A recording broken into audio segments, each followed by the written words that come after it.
Hi, welcome to Big Ben Homeless Coalition. What's your name? My name's Ashley. Okay, how you doing, Ashley? I'm good today. And what bring? I'm sorry. Let me first start off with how are you doing today? I'm good. Just have a few problems that I wanted to come see you about. hmm But overall, your day's been going good. Yes, That's definitely good. going good. So I would like to know what brings you in today. What kind of Well, problems? I am homeless, as you already know. So it's just the fact that I've been homeless for about 2 months now, and this is also new to me. And I've been looking for a place to stay. So I just need help with finding a place to stay, so I don't have to live in the shelter anymore. Okay. Do you mind if I take any notes? No, you can continue. Okay, perfect. So what exactly? How did you get to this point? Well, me and my boyfriend were living together. We have a child together. He's 5. So we just got in a really bad place in our relationship, and I was living with him. I moved down here from Texas to be with him because we were in a long distance relationship for a while. For about 2 years, we did the long distance, and then finally I moved here to Miami with him. Um, and my child is from a different father. So when I moved to Miami, it's like I don't have friends and family here. It's kind of all his support group. So I found a job when I first got here, but other than that, it's like I don't do anything else. So we just, I guess, spending so much time in the house, he didn't like it, but I'm like, I don't have anything else to do besides go out with you because I don't have friends or family here like you do.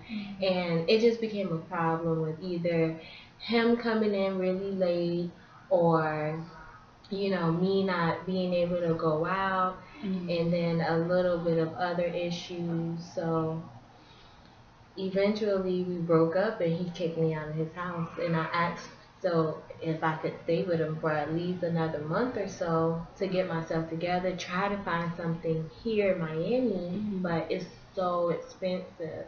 And it was just so bad that he told me, no, I can't stay with him. So I reached out to his family because they do know me. He turned everyone against me, lied about me, saying that like basically I cheated on him, but that wasn't the case. So everyone thinks I'm the bad guy now, and I really don't have anyone but my son. So How long have you been here in Miami? um, I moved here 2 years ago. So yeah, 2 years ago that I moved here in Miami. Okay. So I told you guys been together for about 4 years. You say you did 2 years distance and then Yeah. okay. And there was no problems before with the distance. You guys are able to work it out. Yeah, we were really good with the distance. He would make a effort to come see me on the holidays, or I would come see him on the holidays. He was very accepting of my son at the time, who was, I think, like 4 to 1. You know, we just had a really, really good thing going for us, and so I don't know why our relationship took a turn that fast, but so now I'm here, homeless with my son. And do you think that relationship is over for good? Do you think it'd be a possibility that you have to get back together? No, there's no way that we will ever get back together. He's not the person that I thought he would be, and I deserve better than that. And I realized that after I left him, or we broke up. Looking back on that relationship, it was not good. Okay. And as far as your living situation, you want to continue staying in Miami? Do you like the living arrangements here? Or did you ever think about moving back home? I thought about moving back home, but then I didn't want to uproot my son again like that, even though he was really small at the time and didn't remember. But he's older now. He's in kindergarten, and he really enjoys the school that he's at. So I don't know if I want to just uproot him like that and go back to Texas or stay here in Miami. So, but I think I'm looking more towards staying here in Miami. Okay. So what is it that you would like to solve today, as far as during this session with us? What is it that what result you would like to see by the end of this session? I would like to see some result of a possibility of housing for me and my son. Do you have any places in mind? I've been looking all over, and it's just so expensive. It's like a 1-1 here can easily be $1,000. So adding in rent and utilities, school supplies for my son, or even just in general stuff for him and water, it's just a lot, along with other things. So I don't, I have a pretty decent job, but it's still not enough to cover the bare minimum for me and him to live comfortably. Because I would like for him to have his own room. And so you're looking for like a 2-bedroom? Yes. Okay. And I've been looking, but I don't know. Maybe I'm not looking in the right places, and that's why I hope you can help me to find like some maybe income restricted housing or something like that. Okay, not a problem. So what I would like to do, I'm sorry about that. What I would like to do is kind of, let's have you imagine, what if you were to go to bed tonight and you wake up the next morning and a miracle took place. When you wake up, how would you know that miracle had occurred? What would be different? Well, I would wake up and I wouldn't see a bunk bed in front of me or beside me. I wouldn't see other people, kids. I would definitely know that my son has his own room because he wouldn't be laying in the bed, a twin size bed at that, with me.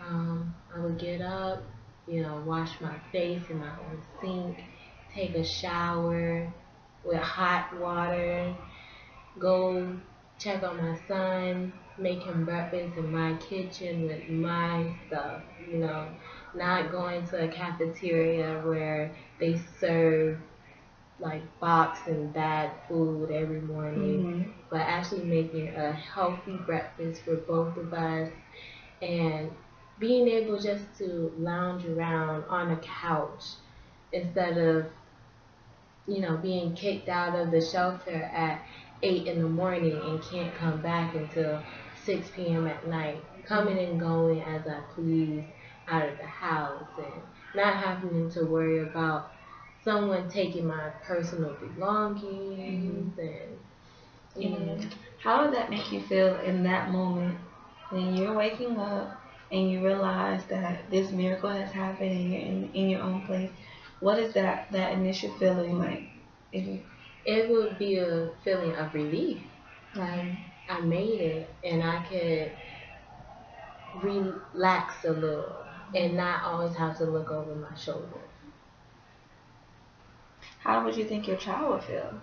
Oh, he would be so happy. He asks me all the time, Mommy, when are we going back home? Mommy, when can I go see Daddy? Because he would call him Daddy. So it's like, I know just at least him being in a home, that could probably distract him from not having that father figure in his life anymore. But definitely he asks, Mommy, why do we have to share the same bed? Mommy, who are all these other people? So, he's a very smart and bright young child. And he knows something is going on. And I just try to tell him, like, it's okay. Everything is going to be all right. This is just a little,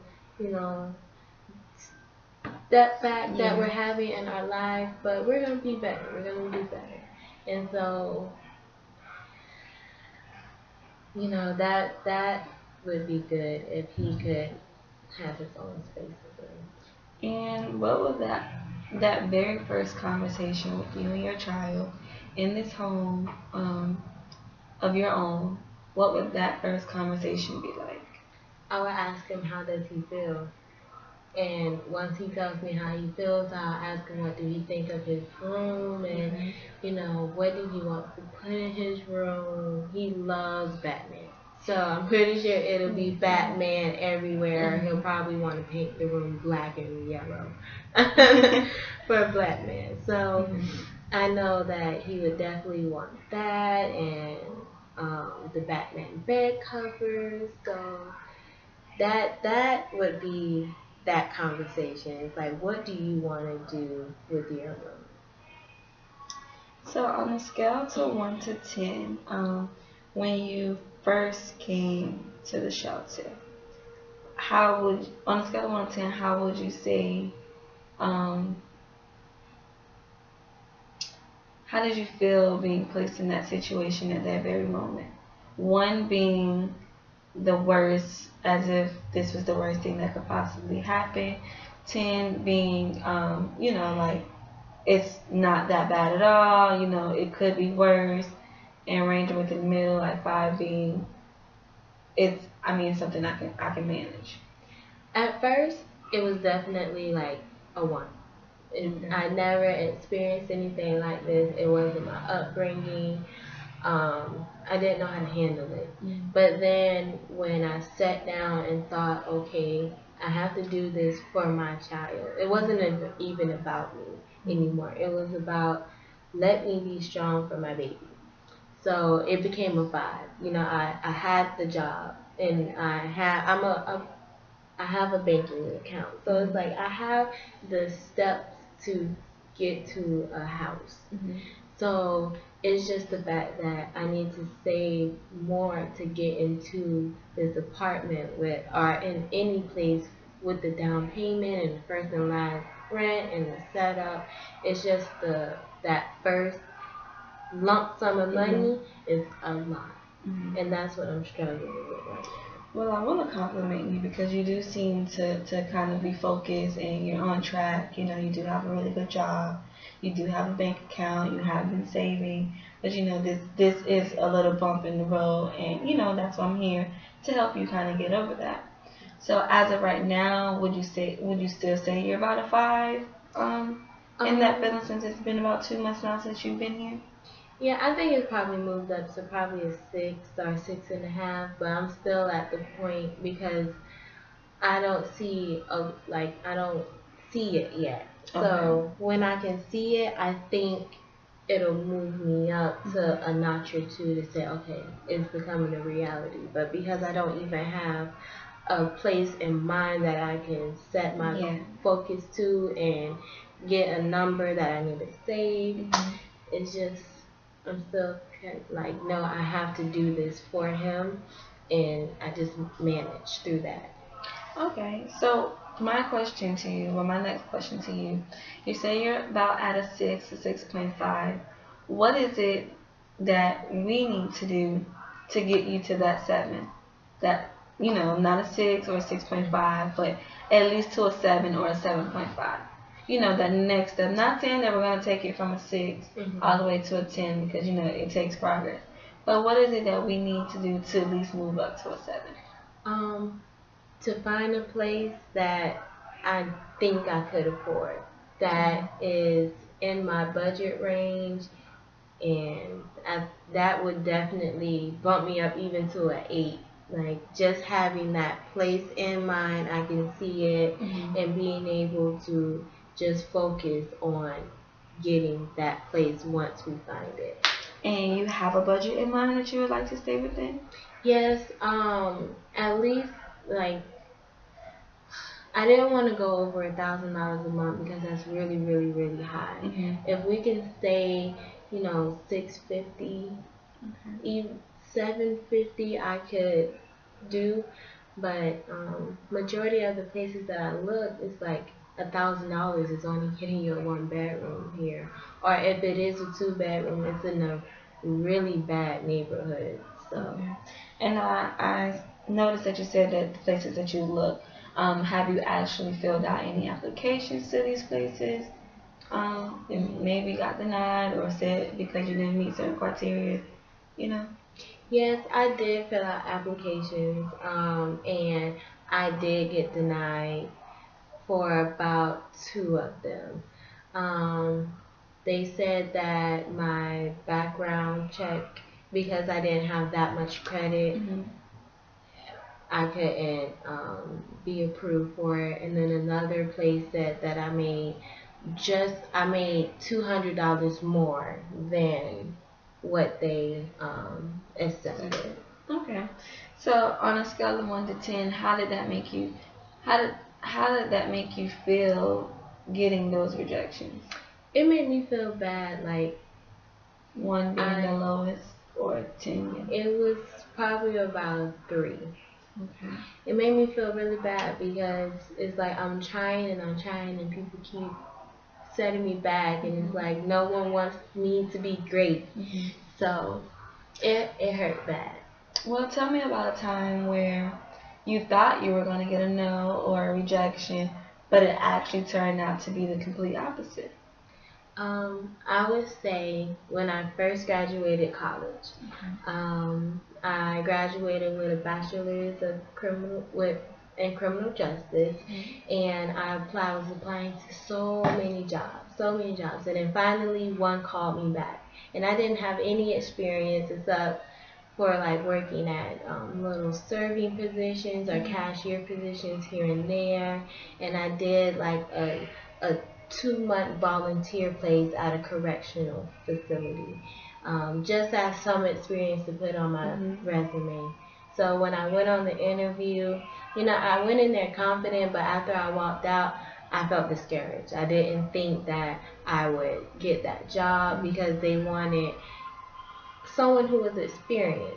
But about a week later after that, they gave me a call back and said, we really liked you. We would love for you to come and work for us and come on and get your fingerprints done. So that made me feel really good about myself. So that was definitely a time I thought I was going to get a no, and Yeah, that's definitely a very positive thing.